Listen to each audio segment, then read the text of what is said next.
నమస్తే, welcome to AV news. Congress ప్రజా ప్రభుత్వం పథకాల అమలులో భాగంగా లబ్ధిదారుల ఎంపిక కోసం ప్రభుత్వం ప్రతిష్టాత్మకంగా నిర్వహిస్తున్న సర్వేలో భాగంగా గురువారం పర్వతగిరి మండలం దౌలత్ నగర్, చౌటపల్లి గ్రామాల ప్రజాపాలన గ్రామ సభలలో ముఖ్య అతిథిగా వర్ధన్నపేట ఎమ్మెల్యే కేఆర్ నాగరాజు పాల్గొని మాట్లాడుతూ బ్రోకర్లను, దళారులను నమ్మి డబ్బులు ఇచ్చి మోసపోవద్దని ఎమ్మెల్యే సూచించారు. మీకు ఏ సమస్య ఉన్నా కానీ పథకాలు, రేషన్ కార్డులు, ఇందిరమ్మ ఇల్లు ఇప్పిస్తానని ఎవరైనా డబ్బులు అడిగినా నా టోల్ ఫ్రీ నంబర్ 8096107107కి కాల్ చేసి మీ సమస్యను మాకు తెలియజేస్తే సత్వరమే పరిష్కరిస్తామన్నారు. వారికి తప్పనిసరిగా అన్ని విధాల అండగా ఉంటుందని నేను మీ అందరికి మనవి చేస్తున్నా.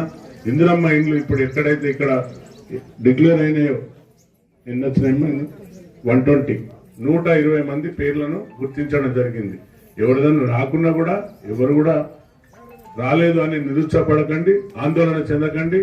దయచేసి ఒక్కరికి కూడా 10 రూపాయలు ఇచ్చి మీరు ఈ బ్రోకర్ దళారులను నమ్మి మోసపోవద్దని నేను మీ అందరికీ సభా వేదిక మీదకి వెళ్ళి చెప్తున్నా.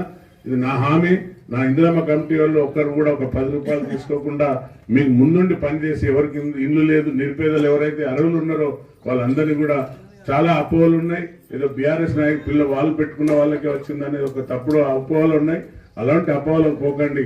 ఎట్టి పరిస్థితుల్లో 100% ఎవరైతే నిరుపేదలు, ఇల్లు లేని నిరుపేదలు ఉన్నారో వారిని గుర్తించి ఎవరైతే మొదటి ప్రాముఖ్యత ఎవరైతే మన సోదరి మనులు ఉన్నారో, భర్త చనిపోయి పిల్లల భారాన్ని, సంసారాన్ని మోస్తున్న అలాంటి తల్లులను గుర్తించమని చెప్పిన ఇందిరమ్మ కమిటీలో.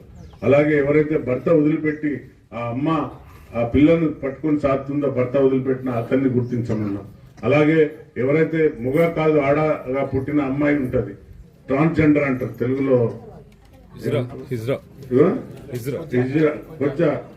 సరే వాట్ ఎవర్. సో అలాంటి వాళ్ళని గుర్తించమన్నాం.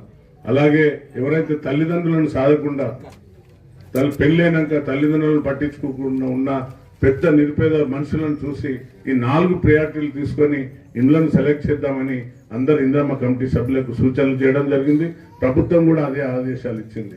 సో తప్పనిసరిగా ఎవరైతే దేశజాలకు పోకుండా ఎవరైతే ఇల్లు లేని నిరుపేదలు ఉన్నారో పార్టీలకు అతీతంగా ఫస్ట్ వాళ్ళకే ఇల్లు ఇవ్వడానికి ఈ ప్రభుత్వం సిద్ధంగా ఉందని ఈ వేదిక మీద చెప్తున్నాను.